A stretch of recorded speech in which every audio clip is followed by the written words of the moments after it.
Cadizeko Puerto de Santa Mariatik abiatuko gara gaur. El Faro del Puerto jatetxeak euskal gastronomiari buruzko laugarren jardunaldiak aterpetu zituen. Bertan, gure lehengaiak eta gure sukaldaritzaren balioak jarri ziren agerian.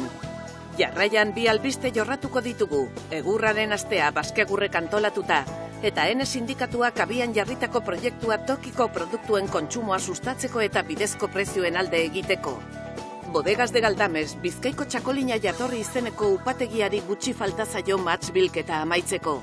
Urtea zaila izan da, eta eure kontatuko diguten nola joan diren gauzak.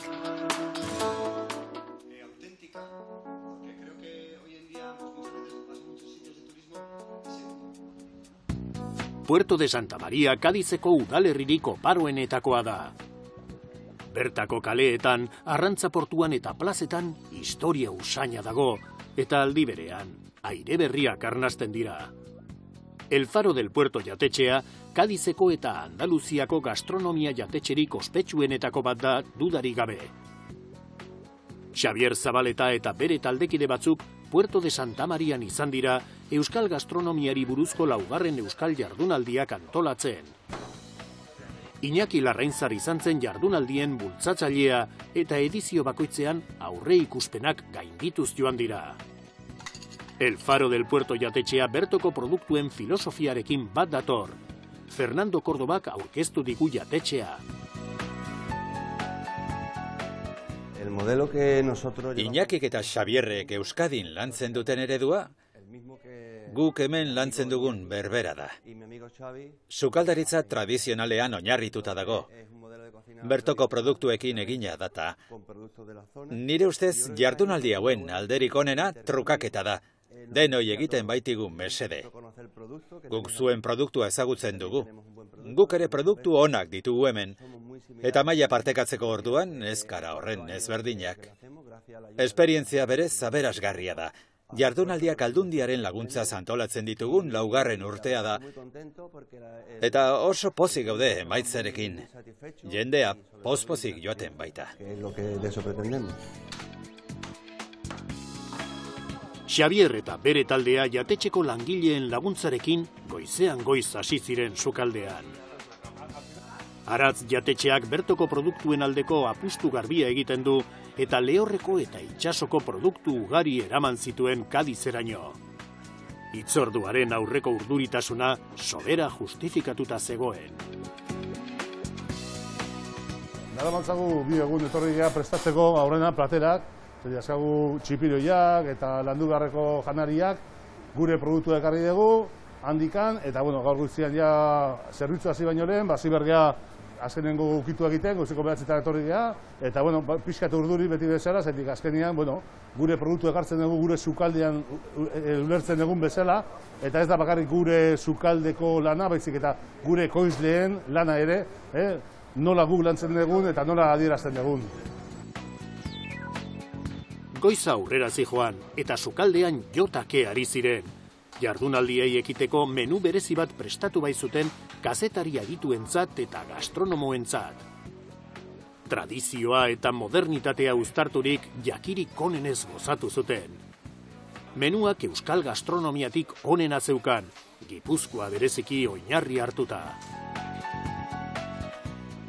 Gaurko menua izango da, hasteko antxoa batzuk jarriko ditugu, gazitutak, sarandon retxekuak, gero jarriko dugu akatxofa bat salteuta Idiazabal gazta pixo batekin, potxa batzuk egingo ditugu bakailu tripakiarekin eta saltza berdian, revuelto bat xixa horiana eta txangurruakin, gero kokotxa legatzana mutur baten ohe gainean, txekor mutur baten ohe gainean, eta aurrenekoriko platerak bukatzeko txipiroiak 3 erata, tintan, pelaio eta txipiroia plantxan. Gero bukatzeko txuleta, kilometro zeroko baserriako txuleta, eta gorrotxategiko pastel basko tarta, txokolatezkoa. Guzti hori, gure txakolina getarikoa, gure sagardoa zabalana, mitarte ardoa, kafia ere ekarri dugu handikan aitona, eta ni uste platera diela gure produktu oso ezagunekin egindako menu bat. Jardunaldiak igandean itxi ziren, Jatetxetik 1000 lagun baino gehiago igaro ondoren, ziur raie guztiek sakonki ezagutu dituztela gure sukaldaritzaren sekretuak, gertuko produktuetan eta ekoizpen jasangarrian oinarrituak. Gure ideia eta lortu nahi duguna guk hemengo jornada hauetan da, hemen produktu osona izan arren beraiek guk gure beste produktu batzuk ekartzen dugu gure herrikoak eta horrela erakusten diegu ze produktua dakagun eta nolako ekoizleak dauden guzti honen atzetikan. Euskal elikagaien erreferenteetako bat izanik eta lurrarekin harmonian lan egitearen ikur, Idiazabal Gaztak ezin hitzorduan huts egin. Ordiziako Idiazabal Gaztaren kofradia Puerto de Santa Marian izan zen eta dastaketa gidatu bat eskaini zien bertaratuei, Kortaria, Kerixara eta Otatzako gaztekin. Aurten egin behar dugu kata, baino ja zenbakiarekin. Bakoitzak imar dute balorazio bat. Orduan hortarako daukegu hiru gazta desberdine, bat otsailean egindakoa, bestea maiatzan eta bestea apirilean. Maiatzakoa da ketua eta diek gaztak ordizioko txapeldunak. Daukegu Otatzako gazta bat, bestea da Julen Arburua, Kortariko gazna, eta bestea da Kerixarak Otxandianokoa. Eta gero, komensal bakoitzak imar dute, zenbatu, gero eta jakiteko zein da irabazlea. Itsas produktuetako batzuk Sagastume arrandegiak ekarri zituen. Donostiako bulebarrean dago eta arrantza iraunkorraren eta tradizionalaren alde egiten du. Ekarri ditugun produktuak dira kokotxa, legatzaren kokotxak, amuko legatzaren kokotxak eta txangurro desmigatua. Eta, honera etorri geha, gehien bat ikusten dugulako hemen ere gastronomiaren inguruan horrelako kulturare badagoela. Eta azkenean, konprometituak sentitzen gara, bai gure produktua honea ezagutzera eramateko, eta azkenean ere, guk erabiltzen ditugun produktuak azkenean arrantza sostenibilaren alde gaude, eta azkenean nahi dugulako arraina betirako edukitzea, eta uste dugu hori garrantzitsuena dela. Fernando Cordobak, Xavier Zabaletak eta Iñaki Larraintzarrek aurkezpen txiki bat egin zuten ekitaldiak hasi aurretik. Germán Beardok, Puerto de Santa Mariako alkateak eta Iker Goiria, Gipuzkoako Foru Aldundiko turismo zuzendariak ere hartu zuten parte. Foru Aldundiak gure gastronomia babesteaz gain diruz laguntzen ditu jardunaldiok. Izan ere, gastronomia oso lagungarria baita turismoa erakartzeko. Jakitea elkartearen helburua euskal sukaldaritza tradizionala defendatzea da. Ildo horretan, Aldundiak elkartearen ekimenetako asko babestu eta defendatzen ditu. Elkarteko kideek bertoko produktu naturalen, labeldunen eta 0 kilometrokoen alde egiten dute noski. Guretzako jakitea bezalako elkarteek egiten dituzten ekimen hauek apoiatzea eta potentziatzea oso garrantzitsua da, ez? Eta oso positiboa da, ez? Azken finean, beraiek egiten duten laborea gure gastronomia tradizionala goraipatzean horrek balorea handia dauka, ez? Bai Gipuzkoar lurraldearentzat, bai Euskadi osoarentzat, eta nola ez, orduan hori potentziatu egiten dugu, ez? Gainera, kontutan hartu behar da, beraiek ere nola jartzen duten gure baita ere balorean ere produktua, ez? Bertako produktua, bai haragia, bai bakailua, eta bai menu tradizionalak, ez? Eta horrek jendeari helaraztea eta iristea guretzako sekulako promozioa da, ez? Puerto de Santa Marian, euskal gastronomiari buruzko jardunaldiak babestu dituzten 3 jatetxeen jabei, ustekabeko omenaldia egin zieten. Dastako platerak Euskadiko eta batez ere Gipuzkoako lehen gaietan oinarrituta zeuden. 91 maikidek hartu zuten parte. Eta Idiazabal jatorri izeneko 3 gaztak dastatu zituzten, gazta ondua, erdi ondua eta gazta ketua. Balorazioaz eta puntuazioaz harago gehienak ados agertu ziren. Idiazabal gazta aparta da eta bere biziko nortasuna du. Iritzien artean, Ruth Amaiarena azpimarratu nahi dugu, Jerez upategiko somelie eta komunikatzailearena. Bat aukeratzea oso zaila izan da, hirurak gustatu zaizkiteta. Lehena oso dotorea, oso suabea zen, zapore zoragarria zuen. Bigarrenak nortasun handia zuen, baina gehien azkena gustatu zait, ketua. Egurrukitu horiek, fruitu lehorren zapore horiek, oso sentsazio onak utzi dizkidate sudurrean. Eta hoan, halako zapore leherketa bat izan da, beraz, azkena aukeratu dut. Egi esan, beti espero dugu asko zuen gandik. Eta ez diguzue inoiz huts egiten. Itxaropen handiekin etortzen gara, eta poz-pozik joaten beti. Noizbait errepikatzea espero dut. Platerak otordu luze eta atsegin batean joan ziren ateratzen. Jakina, 0 kilometroko txuletak arreta berezia piztu zuen. Eta azkenean balorazioak oso positiboak izan ziren. Gauza bera esan zuen Carmen Aumesket Jerezardoak jatorri izenekoak. Berak ere, Getariako txakolinaz eta Arabako Errioxako ardoez gozatu zuen. Hemen gaudenok oso ondo ezagutzen dugu ardoaren eta gastronomiaren mundua. Eta soberan ezagutzen ditugu euskal gaztak, eta haragiak, kokotxak, janari prestaketak, kalitate handiko produktuak dira. Eta platera hauek Kadizeko jatetxe batean prestatzea, uztartze ezin hobea dela iruditzen zait. Egi esan, gure lurraldeek ezaugarri asko partekatzen dituzte. Ondo jatea eta edatea gustatzen zaigu. Erro sakoneko gastronomia daukagu. Euskadik eta Kadizek zeresan handia dute gai honetan, dudarik gabe. Interesgarria benetan.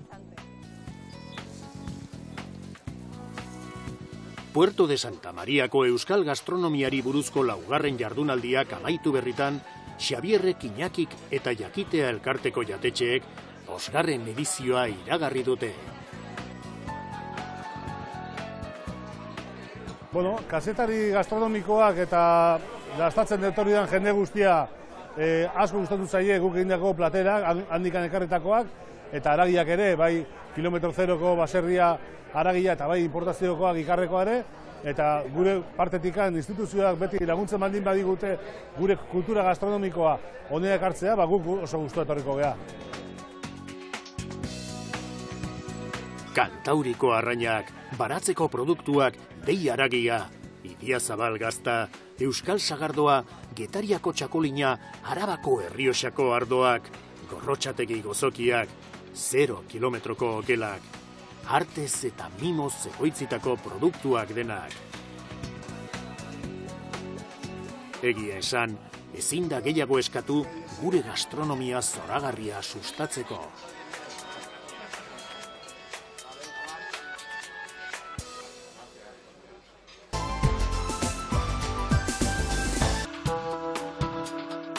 Joan den astean, Baskegurrek Euskadiko egurraren 7. astea antolatu zuen online eta presentzialki, basokudeak eta bultzatzea eta lehiakortasuna sustatzea izan zituen ardatz. Enpresa eraldatzaileetara egindako bisita virtualak eta basojabetzaren errealitatearen ezagutza hainbat sentsibilizazio jarduerarekin osatu ziren. Baskegurrek parte hartzen duen Europako 2 proiektu ere sartu ziren programazioan. Eraikuntzari buruzkoa bata, eta zuraren importazioaren legezkotasunari buruzkoa bestea. Egurraren asteari hasiera emateko, master bukaerako proiektu honenaren saria banatu zuten. Bilboko ingeniaritza eskolako ikasleek egurra bakarrik erabili behar zuten. Baskegur eta ingeniaritza eskola urte osoan ari dira elkarlanean. Ikasleek zuraren aukerak ezagutu eta baloratu ditzaten euren proiektuei forma emateko orduan. Ekintza asko izan dira, ekintza diferenteak, profesionaleri edo sektoreko jendiari zuzendutako ekintza asko, baina osatu izan ditugu beste ekintza pila bat egon dira, beste publiko bateri zuzenduta, hau da kaleko edo sektoreko jendea ez diren pertsonei zuzenduta. Eukizan ditugun iritzixak oso onak, jendea asko parte hartu izan dau ekintza diferenteetan, eta jendea ez duena aukera auki ekintza diferenteak ikusteko, aukera dauka www.baskegur.eusen, bertan ekintza guztiak grabatuta daude, eta aukera on bat, parte ez izan dozuen pertsona guztiek, bertan ikusteko nahi dozuen ekintza. Bestalde, Nekazaritza sindikatuak proiektu interesgarri bat aurkeztu zuen ostiralean, hilaren 22an, tokiko produktuen kontsumoa sustatu eta bidezko prezioen alde egiteko. Baserritik zuretzat zentzuzko merkataritza lelopean, Azpeitiko Odriozola arategian aurkeztu zuten proiektuan 11 ekoizlek eta 15 establezimendu hartzen dute parte Eusko Jaurlaritzaren babespean.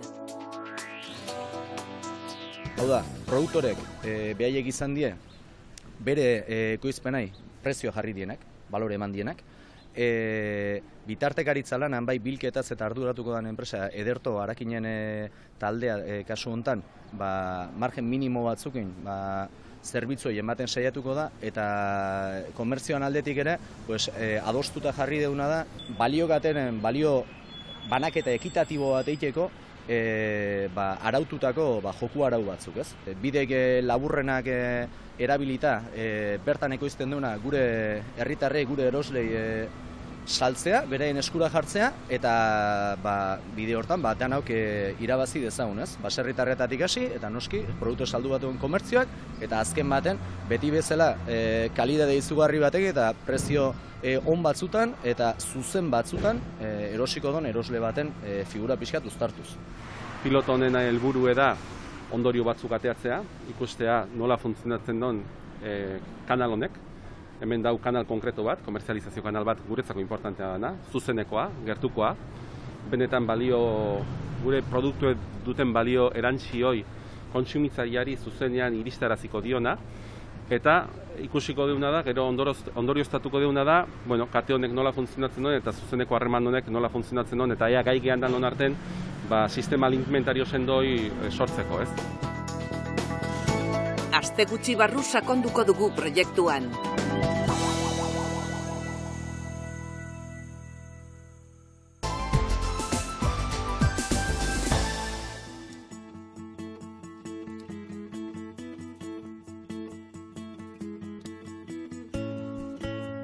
Bizkaiko txakolina jatorri izeneko mahastizainei gutxi falta zaie uzta berriaren mahats bilketa amaitzeko. Galdamesen, El Bentorro auzoan, Unai eta Jose Manuel Sulibarria anaiek zuzentzen duten upategian ere ari dira mahatsa biltzen txakolin berriak egiteko. Upategian mahats bilketaren ohiko lanak ikusi ditugu, instalazioak garbitu, mahatsa jaso. Oro har, dena dago prest lursailetako mahatsa hartzeko. Unaik bart gauean jasotako partida bati buruz hitz egin digu, berehala eramango dute prentsara eta prestaketa prozesua abian jarri. Mahats bilketa pixka bat aurreratu behar izan dugu, mahatsa nahiko garratz baitzetorren. Gainera ez zuen graduaziorik egokiena. Horregatik, azkenean, bilketa pixka bat aurreratu behar izan dugu. Nola nahi ere, ikusten duzuenez, mahatsa osasun egoera honean dago. Zenbait lursailetan, hondatzen hasi bada ere, botritizagatik.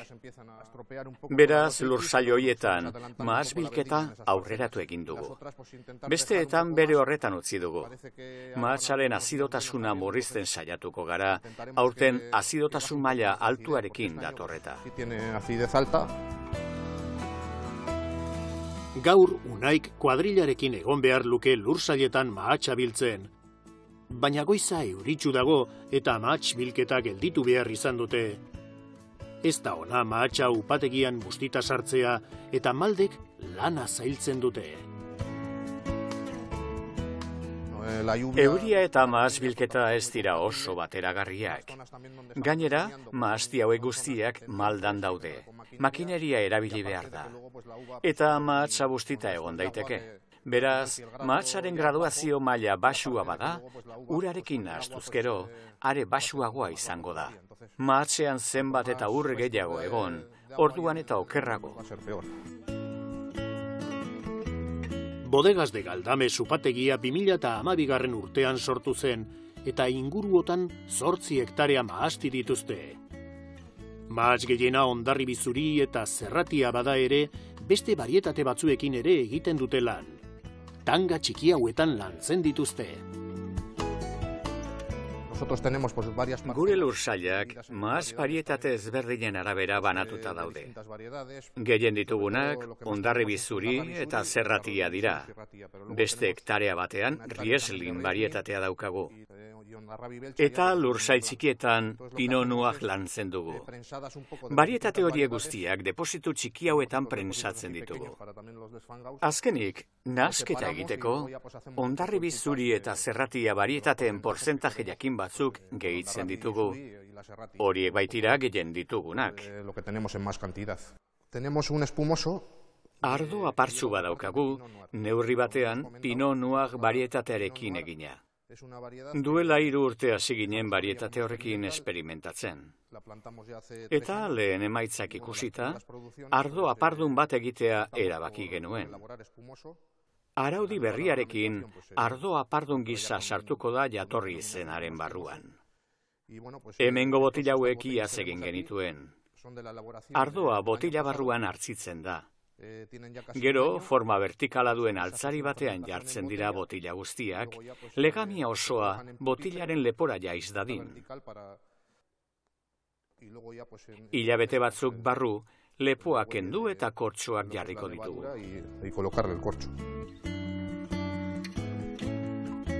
Mahatsa prentsatu eta loia kendu ondoren, muztioa prest dago hartzitze prozesuari ekiteko. Lehenik mahatsa makinan prentsatzen dugu. Eta gero muztio guztia bigarren handelean sartu. Handel hau hoz dago. Ondoren loia kentzeko entzima gehituko dugu eta 12-14 orduren buruan, muztio likidoa ontzi aldatzeko prest egongo da. Muztio garbi guztia 3. handelera eramango dugu. Hori ere hoz dago. Une horretan Hondarribi zuri barietateko muztio garbi bat izango genuke. Eta denak betetzen joango gara hartzidurekin hasteko. Atera dezagun pixka bat ikustezazuen. Ikusten duzuenez muztio garbia da. Zenbat eta garbiago hobe. Horrela hartziduretan ez du usain arrarorik izango. Zikinkeria pixka bat sartzen bazaio, okerragoa izango da beti. Ikusten duzue muztio hau garbi-garbi dagoela. Oso gozoa dago. Muztio hau aurtengo txakolina izango da. Egun batzuk eroago, Unairekin geratu ginen upategiko lursail ikusgarrietako batean, Galdamesko Loizaga torrearen ondoan. Eguna laino trinko batekin hasi da, enkarterriko txoko honetako paisaia zoragarria are gehiago edertzen duena. Pixkanaka eguzkiak aurrera egiten du, Eretza eta Ganeko Gorta mendien artetik eta laino trinkoan zehar. Eguzkiak mahatxondoen eta mahatxmordoen ostoak berotu ahala, gaueko hintza lurrunduz doa. Oraindik pixka bat gehiago itxaron behar da, mahatxbiltzaileak lanean has daitezen. Anton Txapartegi Bizkaiko txakolina jatorri izenaren kontseilu arautzaileko idazkaria Galdamesera etorri da eta mahatxbilketari buruz hitz egin du Unairekin. Merkatuaren eta eguraldiaren ikuspuntutik urte zaila izan da, baina mahastizainak eta ardogileak animatuta daude eta ziur daude aurten ere txakolin handiak egingo dituztela. 2021 urtean nahiko zaila izan da. Bai merkataritzan, bai produkzioan gauzak korapilatu dirata. Baina pixkanaka, argia ikusten hasi gara tunelaren amaieran. Merkatua suspertzen ari da, eta behin normaltasunera itzulita, merkatuan galdu dugun lekua berreskuratzea espero dugu. Urte zaila izan da, baina etorkizunari itxaropenez begiratzen diogu. Araudi aldaketa onartzear dago eta beti berritzen ari den sektore honen beharretara egokituko da. La denominación de origen ya... Jatorri izenak 27 urte bete ditu. Urteetan zehar, sektoreak evoluzionatu egin du. Sektore nahiko dinamikoa da. Upategiak beti dabiltza berritasun bila eta lan horien guzti horien ondorioz, teknika ezberdinekin ekoitzitako ardoak merkaturatu ahal izan ditugu. Varietate batzuk esperimentalak izan dira, eta uste dugu baimendu egingo direla. Pandemia gorabera, Kontseilu Arautzaileak 2 urtez lan egin du araudi berri bat lortu nahian, sektorearen errealitatetik ahalik eta hurbilenik egotearren. Dagoeneko bidali dizkiogu agiriak Eusko Jaurlaritzari, eta aldaketak Euskal Herriko agintaritzaren aldizkarian noiz argitaratuko zain gaude. Horrela, sektoreak oinarri berri bat izango du, lanean jarraitzeko.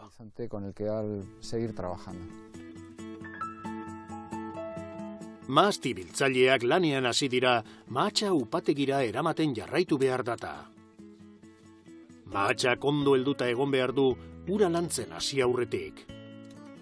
Mozten ari diren mahats mordoak osasuntsu daude eta horri esker txakolin ederrak egingo dituzte. Egun eguzkitsuak mahats biltzaileen lana asko errazten du eta ardogileak lasaitu egiten ditu. Eguraldiak bake pixka bat eman digu. Egia esan, orain asko hobeto gaude. Gusturago lan egin dezakegu. Eta mahatsa bertan uz dezakegu beste alditxo batez, lursail osasuntsuetan gehiago heldu dadin. Leku honetan ia amaitu dugu mahatsa biltzen, eta ikusten duzue, Hondarribizuriko mahats mordoak osasuntsu daude. Beraz, lursail hau amaitu eta hurrengora pasako gara. Ardi batzuk ikusi ditugu mahastian. Unaik azaldu digu ze funtzio betetzen duten landare estalkia duten mahastietan. Bai, aurten ardi bakan batzuekin hasi gara, mahats bilketa amaitutakoan mahastien artean ibil daitezen, bazkatzen eta mahats ondoen ostoak jaten. Ikusten duzuenez, handuien artean landaretza dezente dago. Belarra ere uzten dugu handuien artean, eta gero makinekin garbitzen dugu. Ardiek egiten dute gainerakoa. Guk ez dugu herbizidarik erabiltzen. Horrela, ez diegu ardiei kalterik egiten. Mahats mota hori oinarritzat hartuta, Bodegas Galdamesen hainbat txakolin marka egiten dituzte. Gure barietate nagusiak Hondarribizuri eta Zuri Zerratia dira. Hortik aurrera, txakolin tradizionalak egiten ditugu gure errota zaharra markan ikus daitekeenez. Gero, Torre Loizaga izeneko ardoak ditugu. Hauek ere Hondarribizuri daramate, baina Rieslin izeneko barietatetik pixka bat gehitzen diogu. Hortik, Loizaga dorrea 2 lortzen dugu. 4-5 hilabetez, liga gainean ondutako ardoa da. Txakolin gorria ere badugu, Hondarribi beltzarekin egina, baina oso gutxi egiten dugu. Hondarribi beltzaren lursaila berria baita. 400 botila inguru, besterik ez. Bodegas de Galdames eta jatorri izenaren barruko gainerako upategiak urte gogor eta zail baten fruitua jasotzen ari dira. Bizkaiko txakolinaren 2021 uzta martxan da beraz, eta laster, txakolin berriez gozatzeko aukera izango dugu.